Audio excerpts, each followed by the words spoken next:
Let's take a look at this first multi-chain monster hunt, blockchain monsters. Hi guys, I'm John aka Soral. Welcome to your YouTube channel for your NFT Playtoy reviews. Don't forget to like, share, subscribe, and hit that notification bell. Kaya, let's go! Tingnan natin itong blockchain monster hunt. You can visit their website bcmhunt.com. Interesting kasi yung concept ito. Para kang nagpo-Pokemon, nagdi-Digimon, nagma-Monster Hunter in one. Bakit ba? Kasi multi-chain NFT Monster Hunt. Anong ibig sabihin nito? Pwede kayong manghuli ng monster sa Binance, sa Ethereum, or kung saan pang blockchain na maisipan nila. So, tinan natin itong website nila.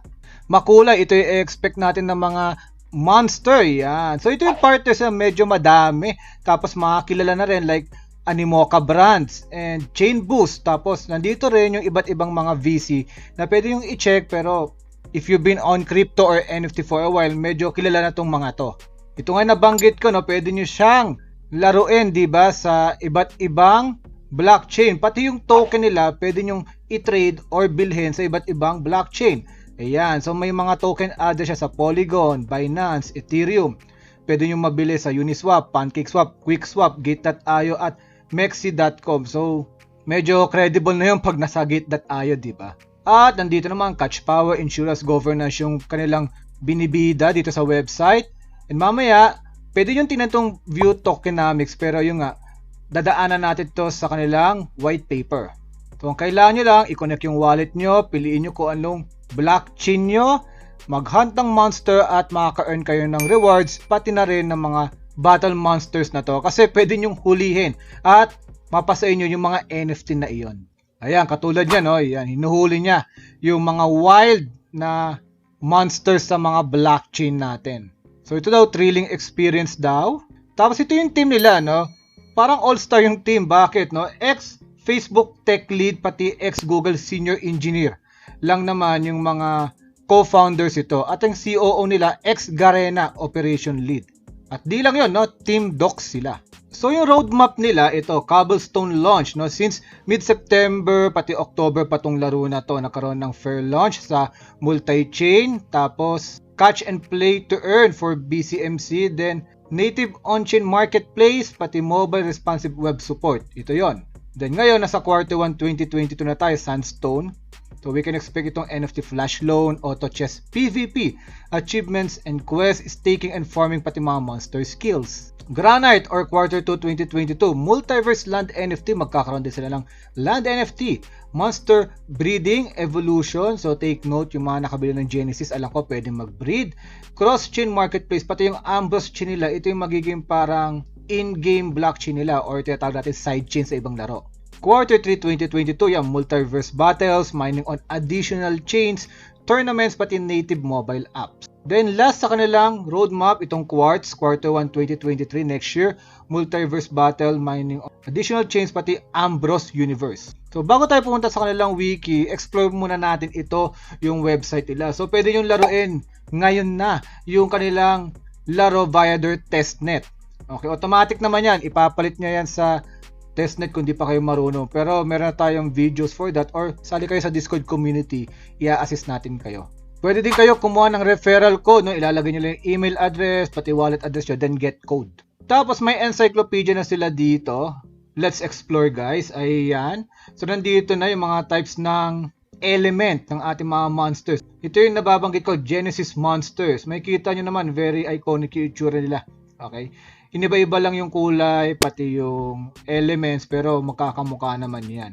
Pero kung titingnan natin, may mga medyo malalaki na. So ito yung mga Genesis 2. Okay, dalawa na yung Genesis kasi. At konti pa lang yung nakakot niya, no? Tapos yung Wild Monster, ito yung i-expect natin na mahuhuli sa laro. Which is wala pang nakakot kasi hindi pa nalalaro yung mainnet version nito. Puro testnet lang. At sobrang dami, guys. Sabi ko sa inyo, sobrang dami. Nag-i-scroll ako dito ngayon. Walang tigil, walang humpay. Kasi sobrang dami talagang monsters na makukuha dito. Mukhang may kakaadikan tayo pag ganito. Then, yung marketplace nila, dito pwede natin bilhin. Kasi yung mga Genesis, minsan binibenta na nila, di ba? So, it is around 83 BCMC. Sa CoinGecko, mga 4,300 ang pinakamura nito. So, nasa cheapskate category pa kasi less than 5,000. At nandito na rin yung portfolio. May kita wala pa akong monsters. Baka naman, no? Blockchain Monsters Hunt. Yan, para naman magkaroon itong portfolio natin. May kita natin yung battles, win rate, owned, pati died dito. Then you can bridge. Guys, ito yung malupit eh. Yung coin nyo, pwede yung i-bridge dito na sa website nila. Hindi lang yung coin, pati NFT. Pwede meron kayong NFT sa Binance, pwede yung i-transfer agad sa Ethereum. Kasi nabasa ko sa kanilang white paper, minsan kasi sa Ethereum lang yung, for example, yung Fire Element. Sa Binance lang yung Water Element. So, talagang maglalaro ka sa iba't ibang blockchain. Parang ganoon ang gusto nilang mangyari.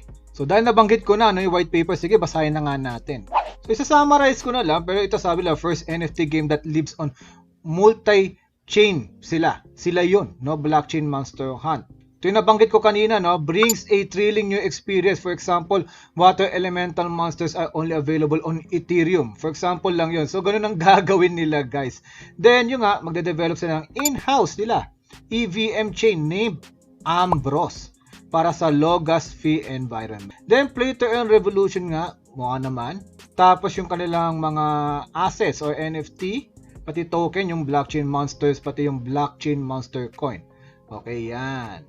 So, ERC721 siya. Ito naman ERC20. Mamaya, we will have more details as we go on this white paper review. So, meron silang game difficulty kasi para tong mining kasi, minamine mo lang yung mga blockchain monsters na to. So, habang dumadami ang nagmamine nito or naglalaro nito, humihirap yung game. Kaya kung ikaw ay umpisa ka dito ng maaga na wala pang mga nagka-catch them all, then most likely, makakahuli ka ng madali ng mga monsters dito. Ayan, no, are easy to catch and battle daw kung initial pa lang yung game launch. Yung vision nila, ito, naniniwala sila that multi-chain gaming will be the next breakthrough, no? Parang metaverse nga yung datingan nito. So ito, dito tayo sa isa sa mga assets sila, blockchain monsters, na pwede natin mahuli. So nandito yung lore, parang nangyari lang ito, small team of developers, nag-analyze ng crypto hash, then nakita nila may mga monsters na naninira sa mga blockchain. Ito yung expect natin, yung mga attributes, pati yung itsura. Kasi kung pupunta tayo sa marketplace, or kahit dito sa encyclopedia, may kita mo naman yung mga details Ayan po yun. For example, health, attack, defense, speed, special attack, special defense. Tapos yung perfection, ayan. Habang mas mataas ang perfection mo, yung same category niya, mas malakas ka po. Yan, yung monster mo. Then yung species, born block, ayan, yung parang ID number, types, kung saan siya ipinanganak na chain, tapos yung genus, or kung ano man yung rarity niya, pati kung anong class siya. So yung class ito, tatlo. Genesis, nabanggit nga natin, yan, pre-mined monsters, yung wild mahuhuli nyo sa blockchain. Then artificial, ito yung merging ng mga high-level monsters. So nabanggit ko yung genus, nagdedepende yan, no? For example, rarity. Kung mataas ang genus, mas mataas yung rarity niya. For example, mythic, 47 to 50. At ito malupit, no? Frequency of appearance, up to 25 years. So pwedeng makahuli ka nito, after 25 years ka na ulit makakahuli ng same monster na yon. Gravity. Tapos iba't ibang element nga, earth, electric, water, fire, ice, wind, dark, light, spirit, neutral.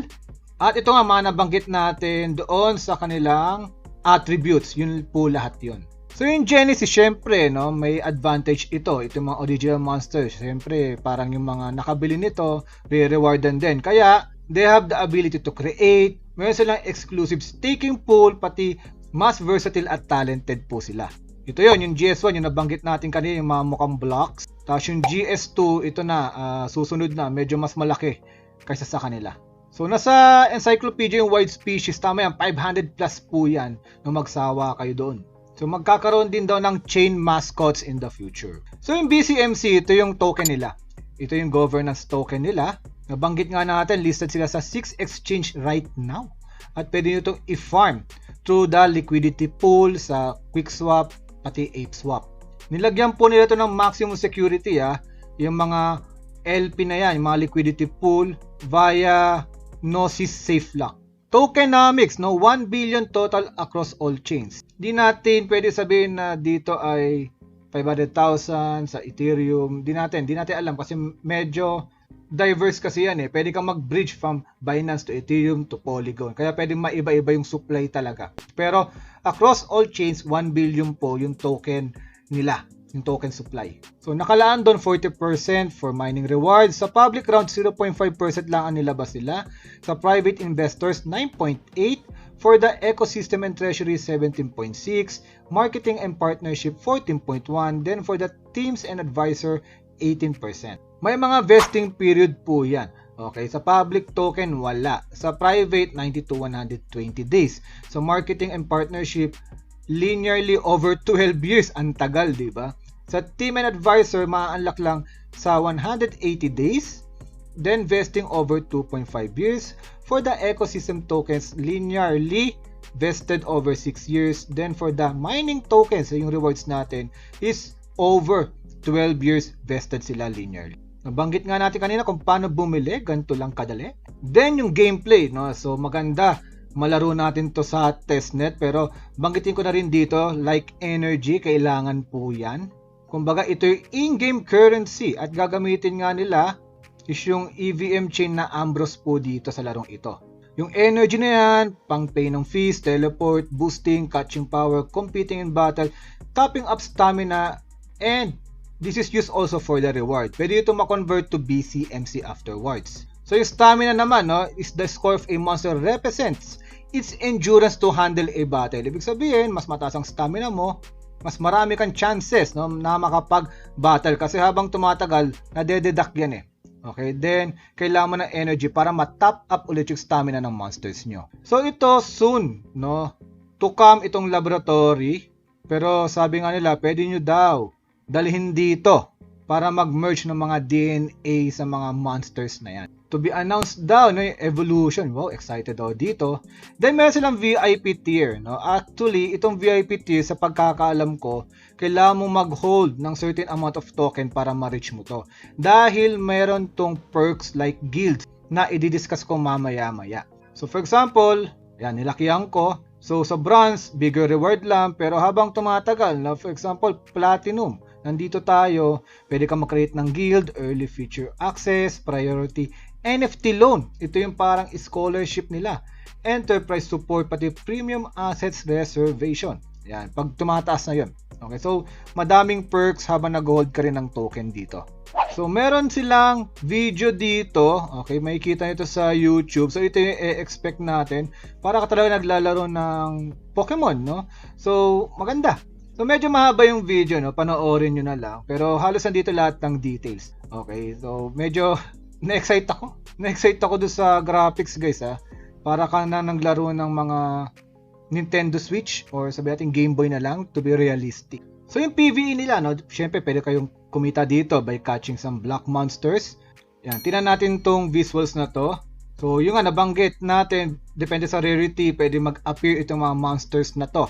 Tapos may valid catching time lang. So monster is only valid within 256 block time. May kailangan kang catching power, no, or BCMC para mahuli sila. Then meron ding availability amount. So ibig sabihin how many monsters are available at the block. Then the success rate, the chance of catching the monsters. Randomize po yung mga monsters na yan, yung stats sila, pati yung perfection. Then yung nga, lamang ang may mga genesis kasi sa BCM assistant na yan. Habang tumatagal, nabanggit nga natin, humihirap, no, itong mga paghuli ng mga monsters na to, pero pwede kang mag-pay ng catch booster para ma-increase yung success rate. So nandito naman para magkaroon ng success sa paghuli ng mga monsters, lalo kung may genesis ka, ayan. So sa PV nila, nandito yung ibang details, yung battling nila. Pwede kang magkaroon ng BCMC reward, no? May mga battle requirement, insurance, and nandito lahat yan sa kanilang wiki. Like yung energy reward, ito yung makukuha nyo, diba, na pwede i-convert sa BCMC. This is based on the base battle power of the opponent monster times the bonus factor. So depende po yung bonus factor na yan sa game items pati sa game's difficulty. So yung energy reward drop rate, no? 10% bonus for drop rate if his chain matches the monster chain. Yan. May mga ibang battle na kailangan na required tier, no, or level yung nabanggit natin kanina. Magle-level up through the monster experience system yung mga monsters nyo habang kayo ay nagbabattle ng ibang black monsters. At ang nakakatakot pa doon, pwedeng mamatay ang monsters nyo or burn, di ba? So nakakatakot pala yun. At kung gusto nyo, no, ayaw nyo mamatay, kailangan nyo mag-purchase ng battle insurance in case. At nagiging magastos to as time goes by, depende sa difficulty pati sa requirement ng battle. So para manalo, kailangan mo lang yung kalaban na monster ay mag-drop sa 0. Ganun lang. Tapos andito yung formula for the first turn advantage, yung battle damage, pwede nyo i-check dito, pati mga elemental type advantage as well. Magkakaroon din sila ng PvP. No? There will be 3 rounds. If one side wins 2 out of 3, then tapos na yung laban. May mga pa-tournament pa sila, then wala pa dito sa kanilang white paper. Staking, nabanggit ko nga yung Genesis nyo, pwede yung stake. Ayan. Siyempre, depende mo ko yung reward sa overall na staking power, kung ilan man yung nasa pool na yan. Or, kung gusto niyo mag-stake, pwede yung stake yung token nyo via QuickSwap and ApeSwap. Then you can trade yung mga NFTs nyo sa marketplace sila na pinakita ko kanina. At meron din silang flash loan. Pwede yung iparent yung inyong NFT at gagamitin ng iba para makapanghuli ng ibang blockchain monster. Then the guild features. Ito yung malupit, no? Pag ikaw nasa platinum tier, ito nabanggit ko, which means holding at least 100,000 BCMC, pwede kang mag-start ng guild. At magkakaroon ka ng mga sub-accounts dito sa game na ito para i-test mo yung mga blockchain monster mo bago mo ibigay ito sa mga scholar mo. Okay, may scholarship system sila. Then may mga statistics and insights din. No? Performance management. Once na magkaroon ka ng guild para makita mo yung ROI mo ng mapapabilis ka ba or hindi.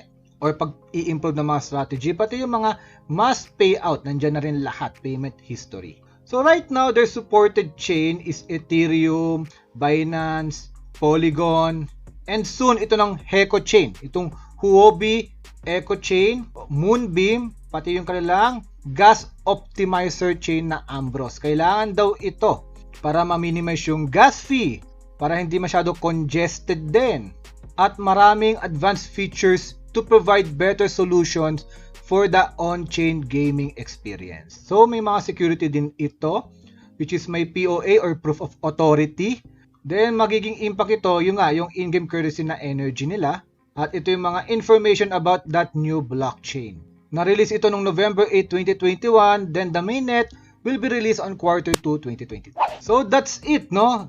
Medyo maraming information dito. We are hoping to test the game para masaya at may bigay ko pa yung more information dahil papalapit na, alam ko, yung kanilang mainnet na game. Pero right now, pwede yung laruin to sa kanilang testnet. For more information, visit yung kanilang Twitter account, BCM Hunt. Ayan, nakalagay nga dito. Close for scheduled maintenance. So, once na tapos na yung maintenance, pwede nyo itong laruin. Then, go to their Telegram for more announcement, pati Discord, para hindi nyo ma-miss out yung mga announcement nila. Pero, kung kayo, kumbinsin na kayong bumili nito, or isweep yung mga blockchain monster doon sa marketplace sila, always remember to risk an amount that you can afford to lose lang. And also, enjoy nyo lang tong game na to. So, ano sa tingin nyo guys? Comment down below, but don't forget to like, share, subscribe. Hanggang sa muli guys. Babu!